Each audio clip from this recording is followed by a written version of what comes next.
এখনই গানের শিক্ষক বাতিল করে ধর্মীয় শিক্ষক নিশ্চিত করুন। আমরা বলতে চাই, খবরদার বাংলাদেশে ইসলাম বিরোধী কোন শিক্ষা যেন আর কোনোদিন চালু না হয়। অতএব এ দেশের আলেম ওলামা দেশের উন্নয়ন শুধু নয়, ভারত মহাদেশ, পাকিস্তান থেকে শুরু করে ভারত মহাদেশের স্বাধীনতার সংগ্রাম, দেশ গঠন, দেশের স্বাধীনতা অর্জন এবং দেশ থেকে শিরক বিদআত অন্যায় দুর্নীতি দূর করার ক্ষেত্রে আলেম ওলামাগণ সবসময় কাজ করেছে, এখনো অতন্ত্র প্রহরীর ভূমিকা পালন করবে ইনশাআল্লাহ। পতিত ফ্যাসিস্ট সরকার তারা ৬০,০০০ গানের শিক্ষক নিয়োগ দেওয়ার জন্য সুপারিশ করেছিল। এই ৬০,০০০ গানের শিক্ষক যাতে নিয়োগ দিতে না পারে,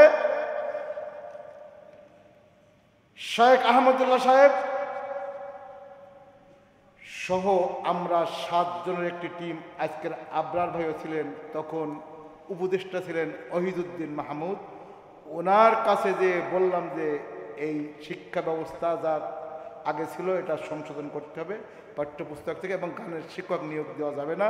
উনি ওয়াদা করেছিলেন। আজ আমরা উপদেষ্টা আবরার সাহেবকে বলবো, ওহিদুদ্দিন মাহমুদ সাহেব যে ওয়াদা করেছিলেন শীর্ষ স্কলারদের সামনে, আপনি কোন সাহসে গানের শিক্ষক প্রথমে নিয়োগ দিয়েছেন? এখনই গানের শিক্ষক বাতিল করে ধর্মীয় শিক্ষক নিশ্চিত করুন। নচেত যেভাবে খাবার দাবার রেখে পালাতে হয়েছিল, আপনি মনে রাখুন, ইতিহাস কাউকে ছাড় দেয় না। গানের শিক্ষক কোন সাহসে পতিত সরকারের, ফ্যাসিস্ট সরকারের সেই সিদ্ধান্তের আলোকে এই গানের শিক্ষক বাংলাদেশের 95% মুসলমানের এই দেশে, যে দেশে আজান শুনে ঘুম ভাঙে, আজান শুনে মানুষ ঘুমাতে, নামাজ পড়ে ঘুমাতে যায়, সেই দেশে প্রায় 95% মুসলমান দেশ এবং প্রায় 100% ধর্ম বিশ্বাসী লোক, নাস্তিক বলতে নেই বললেই চলে। আমরা চেয়েছি ধর্মীয় শিক্ষক, শুধু ইসলামী শিক্ষক নয়, মুসলমানদের জন্য ইসলামী শিক্ষক এবং হিন্দুদের জন্য তাদের ধর্মীয় শিক্ষক দিতে হবে। অবশ্যই আজকের জাতীয় সেমিনার থেকে সরকারের কানে যদি পানি না ঢোকে, আপনাকেও অবশ্যই সায়ালামুল্লাযীনা যালামু আইয়ামুন কলাবি ইয়ানকালিবুন, জালিম স্বৈরাচাররা অচিরেই দেখবে কোন রাস্তা দিয়ে পালিয়ে যেতে হয়। সম্মানিত সাংবাদিক বন্ধুগণ, জাতির বিবেক, আপনারা সরকারের কানে পানি ঢুকিয়ে দিন। এখনই ধর্মীয় শিক্ষক নিয়োগ দেওয়ার ব্যবস্থা করতে হবে। এবং বিশেষ করে সবার মনে আছে, একটু পিছিয়ে যদি যাই, 2007 সালে তত্ত্বাবধায়ক সরকার যখন কাজ করা শুরু করলো এই জাতীয় শিক্ষানীতি নিয়ে, তখন জীবিত ছিলেন জাতীয় মসজিদের খতিব আল্লামা ওবায়দুল হক রহিমাহুল্লাহ, মাওলানা মহিউদ্দিন খান রহিমাহুল্লাহ। ওনাদের নেতৃত্বে ইসলামী শিক্ষা রক্ষা জাতীয় কমিটি করে ওই সরকারের তৎকালীন আসলে উপদেষ্টা যারা আসে তাদের মাথায় একজন ভাই বলে গেলেন না, চিংড়ি মাছের মাথার মধ্যে থাকে পায়খানা, এই জন্য যত জোরে লাভ দেয় তত পিছনে আসে। সাময়িকের জন্য আপনারা মেহমান আসছেন আমাদের জাতির জন্য। 2007 সালে যখন উঠলো, আমরা একটা প্রেস ক্লাবের সামনে একটা মানববন্ধন হচ্ছিল, আল্লামা মহিউদ্দিন খান সাহেব সহ রাশেদা কে চৌধুরী, জানি না এখনো জীবিত আছেন কিনা, উনি যখন আলেম ওলামারা হুঙ্কার দিলেন কোরআন বিরোধী এই শিক্ষানীতি, ইসলাম বিরোধী শিক্ষানীতি আমরা সংশোধন চাই, রাশেদা কে চৌধুরী প্রেস ক্লাবের ভিতরে তাদের কি প্রোগ্রাম ছিল, ওখানে যে আমি রাতের টেলিভিশনে দেখি, উনি বলছেন প্রেস ক্লাবের সামনে দেখি হুজুররা ফোঁস করছেন। রাশেদা কে চৌধুরী যদি জীবিত থাকেন, আমি তাকেও অনুরোধ করবো, আপনি এখনই তওবা করুন, আপনার নাম মুসলমান। আপনি কিভাবে কোরআন বিরোধী শিক্ষানীতি চাপিয়ে দিতে চেয়েছিলেন, ওই শিক্ষানীতি 2010 সালে এসে আবার আমাদের ঘাড়ে জোর করে চাপিয়ে দেওয়ার উদ্যোগ নিয়েছিল। 2011 সালে এসে আল্লামা, তখন খতিব ওবায়দুল হক সাহেব ওফাত গ্রহণ করেছিলেন, আল্লামা মহিউদ্দিন খানের নেতৃত্বে তৎকালীন শিক্ষামন্ত্রী যিনি ছিলেন নাহিদ সাহেব, ওনার কাছে যে শিক্ষানীতির যে মৌলিক ত্রুটি বিচ্যুতি, এরপর এরশাদ সাহেব মরহুম রহিমাহুল্লাহ ওনার বাসায় যে আমরা দিয়ে আসলাম, এরশাদ সাহেব বলেছিলেন যে আমি আপার কাছে বলবো যেভাবে হোক এই কোরআন বিরোধী বিধানগুলির জন্য সংশোধন করে।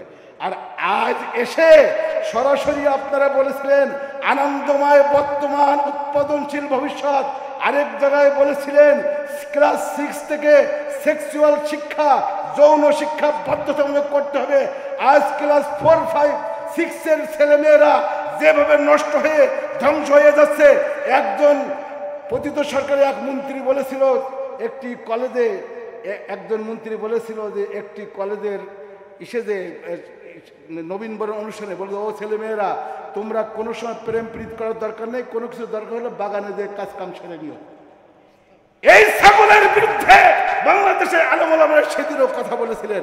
অবশ্যই সে লোক আল্লাহর কাছে চলে গিয়েছে, তাকে আল্লাহ তাআলা তাকে মাফ করুন। কিন্তু এইরকম দুঃসাহস বাংলাদেশের 95% মুসলমানের দেশে কেউ যেন না পায়। এখনো পর্যন্ত ক্ষমতায় যেতে হলে মানুষ বলে লা ইলাহা ইল্লাল্লাহ, নৌকার মালিক তুই আল্লাহ, লা ইলাহা ইল্লাল্লাহ, ধানের শীষে বিসমিল্লাহ বলেই ক্ষমতার জন্য মানুষ এবার তামাশা করে। আমরা বলতে চাই খবরদার, বাংলাদেশে ইসলাম বিরোধী কোনো শিক্ষা যেন আর কোনোদিন চালু না হয়। এজন্য 24-এর ছাত্র জনতার গণ আন্দোলনের মাধ্যমে ওই সময় যখন ইসলামপন্থীদের উপরে জুলুম চূড়ান্ত পর্যায়ে করার সিদ্ধান্ত নিল, 1 তারিখ থেকে 5 তারিখ পর্যন্ত এই আলেম ওলামারা কিভাবে মাঠে নেমেছিলেন। বিশেষ করে 3 তারিখে বাইতুল মুকাররমে ছাত্র জনতার সামনে যখন মিছিল, কারফিউ ভেঙে, জরুরি অবস্থায় ভেঙে, বৃষ্টির মাঝখানে যখন স্লোগান শুরু হলো, সিদ্ধান্ত ছিল আলেম ওলামা যেখানে আছেন সবাই বাইতুল মুকাররমে আসবেন। জোহরের নামাজের 3 তারিখের কথা মিডিয়ার ভাইদের মনে আছে, বিশ্ব মিডিয়া সাক্ষী। সেদিন আলেম ওলামারা ছাত্র জনতার এই মিছিলে একাকার হয়ে সর্বপ্রথম স্লোগান দিয়েছিলেন আলেমগণ, বাইতুল মুকাররম থেকে প্রেস ক্লাব পর্যন্ত ওলামায়ে কেরাম যেতে কয়েকজন ভাই হাফেজ এবং আলেম সেদিন শহীদ হয়েছিলেন, সবার জানা আছে। 4 তারিখে ওলামাদের নেতৃত্বে এ দেশে বিস্কুট এবং পানি বিতরণ হয়েছে কারণ বাজার থেকে ট্রাকে ট্রাকে করে নিয়ে, এবং অনেক প্রশাসনের লোক সেদিন কিন্তু হেল্প করেছিল। 5 তারিখের ঘটনা ইতিহাস সবার জানা আছে।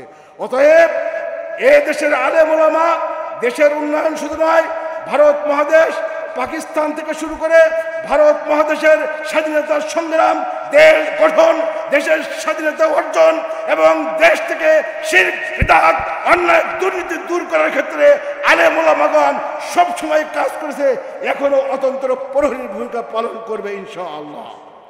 বিশেষ করে 24 সালের মার্চ মাসে চরমনার পীর সাহেব হুজুরের নেতৃত্বে হোটেল ইম্পেরিয়ালে হয়েছিল। তখন কিন্তু আমাদেরকে পাইলেই মানুষ ধরে ফেলে সাথে সাথে রিমান্ডে নিত।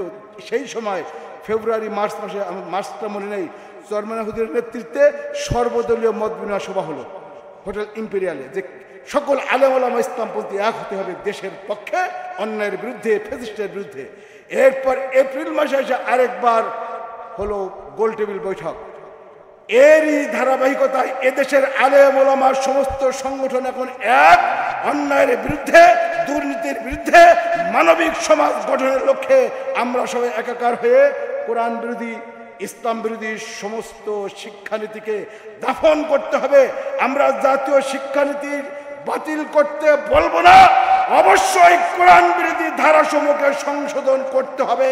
না হলে সংশোধন কেমনে করতে হয় আলেম ওলামা পীর মাশায়েখ আদায় করেই ছাড়বে ইনশাআল্লাহ।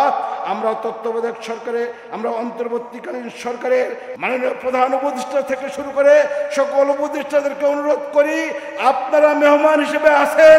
দেশের অন্যায় অপরাধ যতক্ষণ পর্যন্ত বন্ধ না হবে, যতক্ষণ পর্যন্ত কাঙ্ক্ষিত সংস্কার না হবে, যতক্ষণ পর্যন্ত ফ্যাসিস্টের বিচার না হবে, দৃশ্যমান বিচার, এবং যতক্ষণ পর্যন্ত এদেশের আলেম ওলামা পীর মাশায়েখদের মনের মতো করে দেশ চালাতে না পারবেন, ততক্ষণ নির্বাচনের চিন্তা করার দরকার নেই। বরং আপনারা চিন্তা করেন কিভাবে দেশকে সুষ্ঠু, সাবলীল, মানবিক সমাজ গঠন করা যায়, এবং অবশ্যই ইসলাম বিরোধী সমস্ত ধারা বাতিল করুন। না হলে একটি বিপদের জন্য প্রস্তুত থাকতে হবে। আল্লাহ রাব্বুল আলামিন দেশকে, দেশের স্বাধীনতার সার্বভৌমত্বকে রক্ষা করুন এবং চাঁদাবাজ, দুর্নীতিমুক্ত, সন্ত্রাসমুক্ত, অপরাধমুক্ত মানবিক সমাজ গঠনের লক্ষ্যে আমাদেরকে সর্বোচ্চ কোরবানি করার তৌফিক দান করুন।